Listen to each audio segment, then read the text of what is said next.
మన ప్రభువు సమస్త దేవతల కంటే గొప్పవాడనియు నేనెరుగుదును అన్నాడు.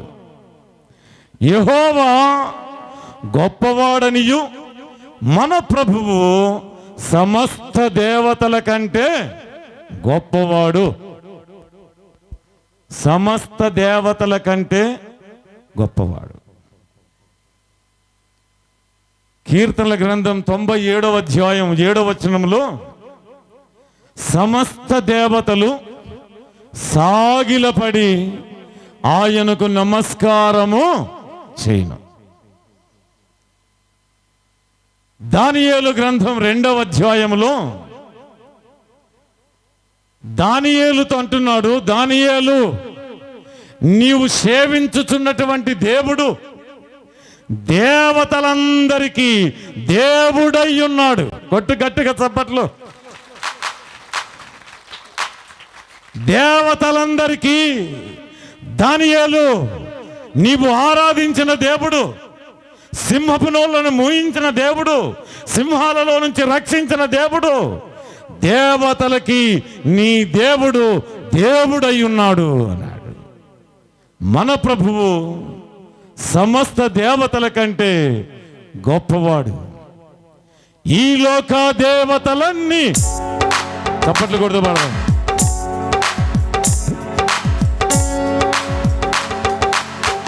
ఈ లోక దేవతలన్నీ ఆయన ముందరా, ఈ లోక దేవతలన్నీ ఆయన ముందరా సాగిలపడి నమస్కరించి గడగడలాడు, సాగిలపడి నమస్కరించి గడగడలాడు.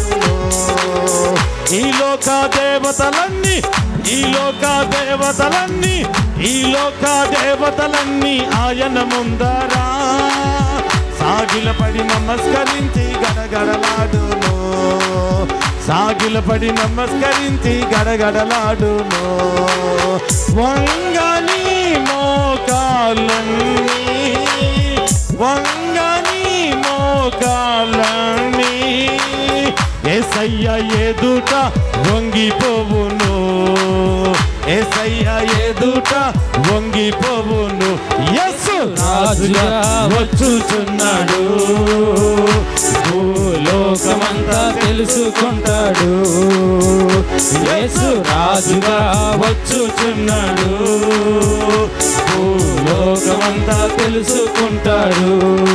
రవి కోటి దేవుడు రమ్యమైన తేజుడు, రవి కోటి దేవుడు రమ్యమైన తేజుడు రారాజుగా వచ్చుచున్నాడు. యేసు రారాజుగా వచ్చుచున్నాడు, యేసు మహారాజుగా వచ్చుచున్నాడు, యేసు మహారాజుగా వచ్చుచున్నాడు. ఎట్లొస్తున్నాడు? రెండవ రాకడలో మహారాజులాగా వస్తాడు. నేను ప్రార్థన చేసేటప్పుడు దేవుడు నాకు ఒక వాక్యం గుర్తు చేశాడు. అదే పేరే నేను మినిస్ట్రీ పేరు పెట్టుకున్నాను. మలాకీ గ్రంథం 1వ అధ్యాయం 14వ వచనంలో రాయబడిన మాట ఏమిటంటే, నేను ఘనమైన మహారాజునై ఉన్నాను.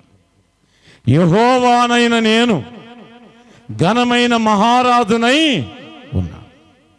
మనం ఆరాధించే దేవుడు సమస్త దేవతల కంటే గొప్పవాడు, దేవతలకు దేవుడై ఉన్నాడు. కొందరు ఋషులు తపస్సు చేశారు. ఉపనిషత్తుల్లో భగవద్గీతలో ఈ మాటలు వ్రాయబడ్డాయి. అసతోమా సద్గుమయ, అసత్యములో ఉన్న నన్ను సత్యములోనికి నడిపించమని ఋషులు తపస్సు చేశారు. సత్యములోనికి నడిపించాలి అంటే దేవుడు సత్యవంతుడై ఉండాలి. ప్రపంచములో ఉన్న గ్రంథాలన్నీ చదివినా నేనే సత్యమునని చెప్పగలిగిన సత్తా కలిగినటువంటి దేవుడు యేసుక్రీస్తు ఒక్కడే.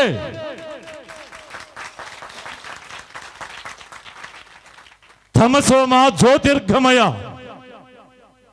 ఆ శ్లోకం యొక్క అర్థం ఏమిటంటే, చీకటిలో ఉన్న నన్ను వెలుగులోనికి నడిపించుము. అన్ని గ్రంథాలలో చదివినప్పుడు యేసు ప్రభువారు మాత్రమే సెలవిచ్చారు, నేను లోకమునకు వెలుగయ్యున్నాను అన్నాడు. వెలుగయ్యున్న దేవుడు మాత్రమే చీకటిలో ఉన్న తన ప్రజలను ఆశ్చర్యకరమైన వెలుగులోనికి నడిపించడానికి వచ్చిన ఏకైక దేవుడు, వెలుగయ్యున్నటువంటి దేవుడు యేసుక్రీస్తు ఒక్కడే. మృత్యుమా అమృతంగమయ. ఈ శ్లోకం యొక్క అర్థం ఏమిటంటే, మరణములో నుండి మమ్ములను జీవములోనికి దాటించుము అని తపస్సు చేస్తున్నారు.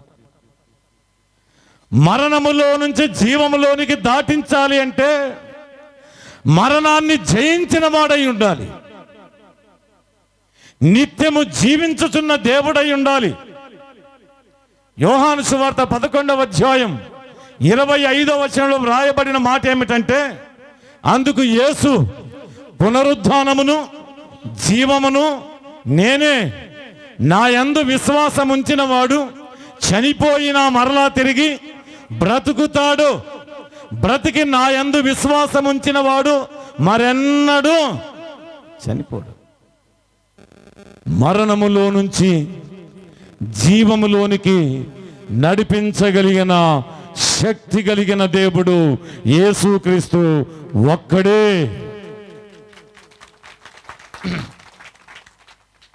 ఉదయం లేచిన వెంటనే ఊళ్ళలో ఒక శ్లోకం వినిపిస్తుంది, నారాయణ నారాయణ అనే పదం వినిపిస్తుంది. నారాయణుడు అంటే అర్థం ఏంటంటే నీటి మీద తేలి ఆడువాడు అని అర్థం. ఆదికాండ ప్రారంభంలో దేవుని వాక్యం సెలవిచ్చింది, దేవుని ఆత్మ జలముల పైన అల్లాడుచుండెను. ఆ శ్లోకం యొక్క అర్థం అది. ఉదయం లేచిన వెంటనే మరొక శ్లోకం వినిపిస్తుంది, ఓం ఓం. ఈ శ్లోకాలన్నీ చెప్పేదానికి ఒక ఆయన నా మీద కేసు వేశారు. ఆ శ్లోకాలు ఎందుకు చెప్తావు అని. కేసు చేస్తున్నాం చూడు, రిటర్న్ తీసుకో, క్షమాపణ చెప్పన్నాడు. బైబిల్లో ఉన్నది చెప్పాను, వాటి యొక్క అర్థాలు చెప్పాను. బ్రదర్ తప్పేముంది అంటే, సరే మా దేవతల గురించి విమర్శ కాదు అది, నేను ఉన్నది చెప్పానంటే నీ మీద కేసు వేయబోతున్నాను చూడన్నా. నేను అన్నా, ఇంతకుముందే చాలా కేసులు ఉన్నాయి, పనిలో పని ఇది ఒకటి లేదు, దేవుని కోసమే కదా అనుకున్నా. అన్న వేసాడో లేదో 4 సంవత్సరాల క్రితం ఫోన్ చేశాడు, నన్ను పట్టుకెళ్ళింది లేదు, బంధించింది లేదు, తీసుకెళ్ళింది కూడా, నేను మాత్రం చెప్పడం ఆపింది లేదు. ఓం అనే శబ్దం వినిపిస్తుంది గుళ్ళల్లో. ఓం అంటే శబ్దం, శబ్దం అంటే పలుకు, పలుకు అనగా స్వరం. ఆ స్వరం దేవుని వాక్యం. ఆది యందు వాక్యం ఉండెను, వాక్యము దేవుని యొద్ద ఉండెను, ఆ వాక్యమే దేవుడై ఉండెను. యోహాను సువార్త 1వ అధ్యాయం 1వ వచనం, ఆది యందు వాక్యం ఉండెను, వాక్యము దేవుని యొద్ద ఉండెను, వాక్యము దేవుడై ఉండెను. 14వ వచనం, ఆ వాక్యము అన్నాడు. ఆనే దీర్ఘం ఎందుకు వచ్చిందో తెలుసా? ఆది యందు ఉన్న వాక్యం, దేవుని యొద్ద ఉన్న వాక్యం, దేవుడై ఉన్న వాక్యం కృపా సత్య సంపూర్ణుడిగా మన మధ్య నివసించెను. ఆ వాక్యమయ్యున్న దేవుడే యేసుక్రీస్తు వారు. హల్లెలూయా, హల్లెలూయా. గట్టిగా చెప్దాం, హల్లెలూయా, హల్లెలూయా. వాక్యమయ్యున్న దేవుడు. ఆ ఊర్లో చర్చిలకు మైకు లేక ముందు ఒకటే గుడికి ఒక మైకు ఉండేది. దాంట్లో భజన చేసేవాడు ఒక ఆయన. ఏమని భజన చేసేవాడంటే, ఆత్మలింగని పూజ చెయ్యారే ఓరోరే జీవా, ఆత్మలింగని పూజ చేస్తే నిత్యము జప పూజలెందుకు. దాని అర్థం ఏంటో తెలుసా? ఆ పాట పాడి ఆయన్ని అడిగాను ఒకసారి కలిసి, మా ఊరు ఆయనే. అయ్యా నువ్వు భజన భలే చేస్తావు, భలేసి ఉంది నీ స్వరం అంటే, మనకి ఏరికి వినపడుతుందా సార్ అన్నాడు. వినపడుతుంది పెద్ద ఆయన అన్న. రేపు ఇంకా సౌండ్ ఎక్కువ పెట్టిస్తలే అన్నాడు.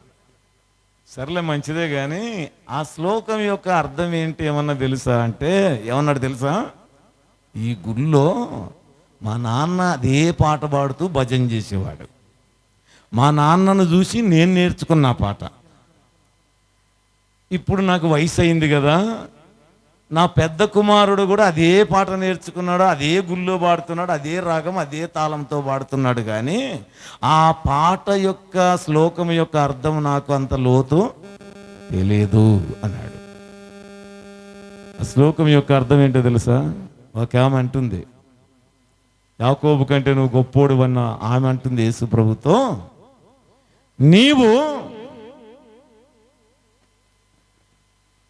నేనిచ్చే నీళ్లు త్రాగితే మరెన్నడు దప్పికొనవన్నప్పుడు ఆమె అన్నమాట ఏంటో తెలుసా? అయ్యా మా పితరులు ఈ పర్వతం మీద ఆరాధించేవాళ్ళు, ఈ పర్వతం మీద ఆరాధించేవాళ్ళు అన్నప్పుడు యేసుప్రభు అన్నారు, అమ్మా ఒక కాలం వచ్చుచున్నది, దేవుడు ఆత్మ గనుక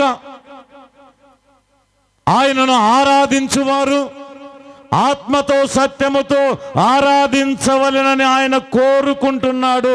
గట్టిగా చప్పట్లు, గట్టిగా. ఆ 4వ అధ్యాయం అంతా చదువుకుంటా వస్తే వ్యర్థమైన ఆరాధన అని ఉంటుంది అక్కడ. అంటే మన పితరులు ఆ పర్వతాల మీద వ్యర్థమైన ఆరాధనలు చేశారు. బైబిల్లో రకరకాల ఆరాధనలు, స్వేచ్ఛారాధన అని ఉంది. స్వేచ్ఛారాధన అంటే అర్థమేమి? ఇష్టం వచ్చినప్పుడు రావడం, ఇష్టం వచ్చినప్పుడు బయటికి. స్వేచ్ఛ ఆరాధన. యేసు ప్రభువారు కోరుకున్నది ఏ ఆరాధన అంటే, దేవుడు ఆత్మ గనుక ఆయనను ఆరాధించువారు ఆత్మతో సత్యముతో ఆరాధించవాలి. ఆత్మలింగని పూజ చెయ్యాలి. ఓరోరి జీవ ఆత్మలింగని పూజ చేస్తే నిత్యము జప పూజలు ఎందుకు అంటే, పరమాత్ముడైన దేవుణ్ణి మనలో ఉన్న ఆత్మతో మనం ఆయన్ని ఏం చేయాలి? ఆరాధించవలన. ఆ శ్లోకం యొక్క అర్థం. ముగింపులోనికి వస్తున్నాం. ఒకసారి గర్వించినటువంటి వ్యక్తులను గూర్చి ముగ్గురిని గూర్చి చెప్పి నేను ముగిస్తున్నాను, జాగ్రత్తగా వినండి. బ్రెజిల్ దేశానికి నవీస్ అనే ఒక వ్యక్తి రాష్ట్రపతిగా పోటీ చేశాడు. బ్రెజిల్ దేశానికి నవీస్ అనే ఒక వ్యక్తి రాష్ట్రపతిగా పోటీ చేశాడు. 5 లక్షల ఓట్ల మెజార్టీ గనక వస్తే నన్ను రాష్ట్రపతి కాకుండా ఆ దేవుడు కూడా ఆపలేడు అని శాసనం చేశాడు. ఎవరితో? దేవునితో. నన్ను రాష్ట్రపతి కాకుండా దేవుడు కూడా ఆపలేడన్నాడు. ఎలక్షన్ జరిగింది బ్రెజిల్ దేశంలో. 5,26,000 మెజార్టీతో గెలిచాడు. ప్రమాణ స్వీకారం ఉదయం 10 గంటలకి కారులో నుంచి క్రిందికి దిగుతా ఉన్నాడు. 10 గంటలకి ప్రమాణ స్వీకారం. 9:45 కారులో నుంచి దిగుతూ ఉండగా గుండె నొప్పి వచ్చింది. కుప్పగూలి అక్కడే క్రింద పడి చనిపోయాడు. నన్ను రాష్ట్రపతి కాకుండా ఆ దేవుడు కూడా ఆపలేడన్నాడు. ఆపి చూపించాడు దేవుడు.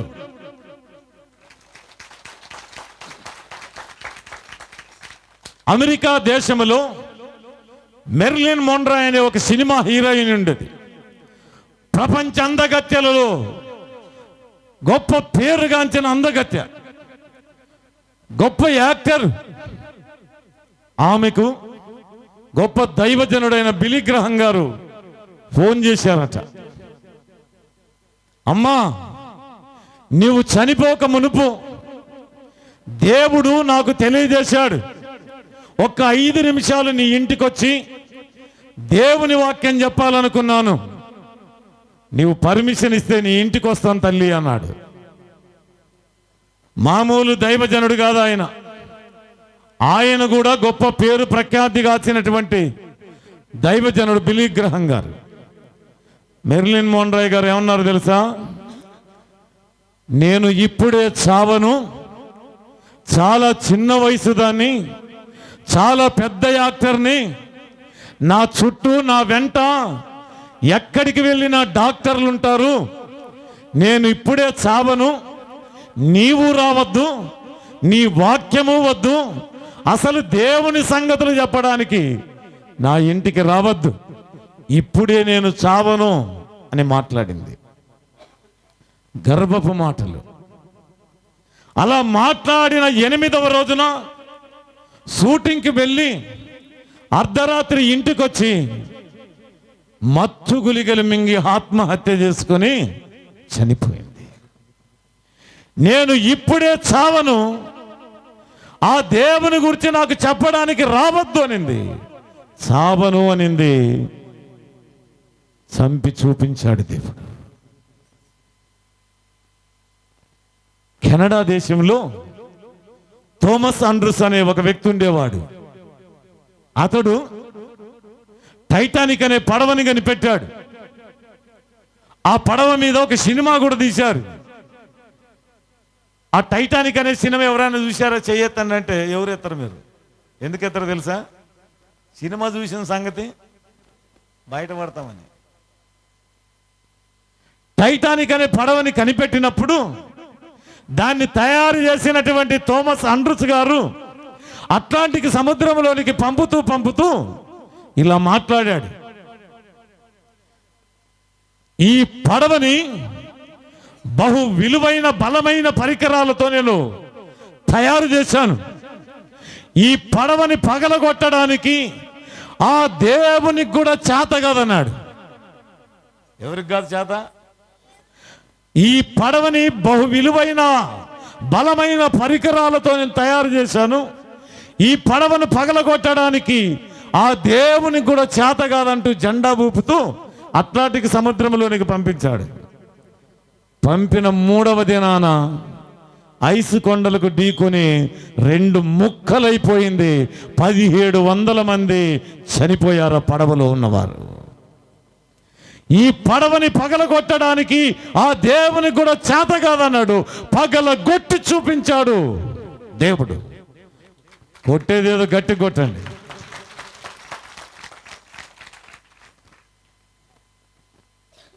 ఎవరితోనైనా మనము సవాలు విసిరితే గెలుస్తామేమో కానీ దేవుని సేవకులతో సవాలు విసరడం మనకి క్షేమం కాదు. దేవుని సంఘముతో చెలగాట మారడం మనకు క్షేమం కాదు. దేవుని కార్యాలతో చెలగాట మారడం మనకు క్షేమం కాదు. దేవునితో సవాలు విసరడం మనకు మంచిది కాదు. సేవకులకు లోబడాలి, సంఘానికి లోబడాలి, దేవునికి అంతకంటే ఎక్కువగా లోబడాలి. ఎందుకొరకు అంటే సంఘము కంటే, పాస్టర్ల కంటే, సమాజము కంటే దేవుడు గొప్పవాడు.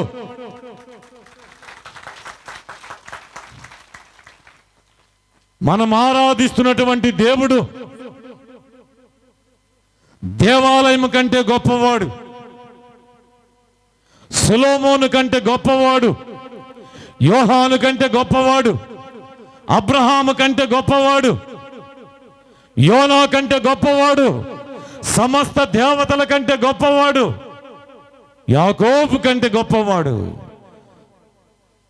ఆయన బలహీనులైన మనలను, ఎన్నిక లేని మనలను ఆ గొప్ప దేవుడు పరలోకమును విడిచి ఈ భూలోకములోనికి వచ్చి నిన్ను నన్ను మనందరినీ గొప్పవారిగా చేయడానికి ఆ ప్రియ ప్రభువు ప్రాణం పెట్టాడు. పాపము ఎరుగనివాడు, పాపము చెయ్యనివాడు, మనందరి పాపములను క్షమించుటకు అధికారము కలిగిన దేవుడు నాలో పాపముందని మీలో ఎవరైనా రుజువుపరచగలరని ప్రపంచానికి సవాలు విసిరిన ఏకైక దేవుడు యేసుక్రీస్తు ఒక్కడే. ఆయన పాపము లేనివాడు. మనం పాపములో ఉన్నవారం. ఆయనలో పరిశుద్ధత ఉంది, మనలో పాపముంది. మనలో పరిశుద్ధత లేదు, ఆయనలో పాపము లేదు. భూమి ఒక్కటే, ఆకాశము ఒక్కటే, ప్రపంచంలో ఉన్న మనుషులందరూ ఒక్కటే. ఈ మనుషులందరికీ, ఈ సృష్టి అంతటికి దేవుడు కూడా ఒక్కడే. ఆ గొప్ప దేవుని దగ్గర విరిగి నలిగిన హృదయముతో నీవు మోకరించి పశ్చాత్తాపపడి ప్రార్థన చేస్తే ఎన్నిక లేని మనలను గొప్పవారిగా చేయడానికి రాత్రి సిద్ధంగా ఉన్నాడు. ప్రియ సోదరుడా, సోదరి, నీ కొరకు, నా కొరకు, ప్రపంచములో ఉన్న మానవాళి కొరకు చంపబడి, సమాధి చేయబడి, మరణమును జయించి తిరిగి లేచినటువంటి వారు ఏ వీరులైనా ఉన్నారా, ఏ శూరులైనా ఉన్నారా, ఏ రాజులైనా ఉన్నారా, ఏ చక్రవర్తులైనా ఉన్నారా, ఏ దేవతలైనా ఉన్నారా, ఏ దేవుడైనా ఉన్నాడని అన్ని గ్రంథాలను పరిశీలించి చదివితే, చప్పట్లు కొట్టాలి. ఇప్పుడు కాదు ఇది లాస్ట్ జరగొట్టే క్లాప్స్. అందరు కొట్టాలి. ఆఖరిసారి కొట్టే చప్పట్లు జయధ్వనులతో నాదం వినిపించాలి. గంభీరంగా కొట్టాలి. వినండి, దేవునికి మహిమకరంగా కొడదాం.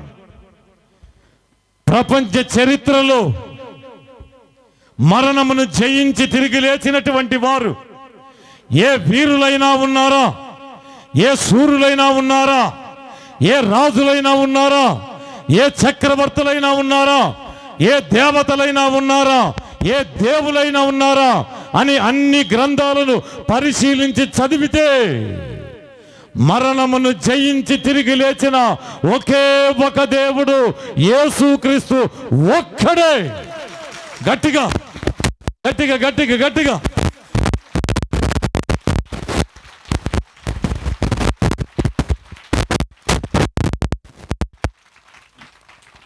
ఆ గొప్ప దేవుడు మనల్ని గొప్పవారిగా చేయాలి అంటే దేవుని దగ్గర, దేవుని సంఘములో, దేవుని సేవకుల ఎదుట మనల్ని మనం ఏం చేయాలి? తగ్గించుకోవాలి. ఎప్పుడైతే మనం తగ్గించుకుంటామో దేవుడు తప్పకుండా గొప్పవారిగా ఆశీర్వదిస్తాడు. దేవుడి మాటలు దీవించి ఆశీర్వదించునుగాక. ముగింపులోనికి వచ్చాం.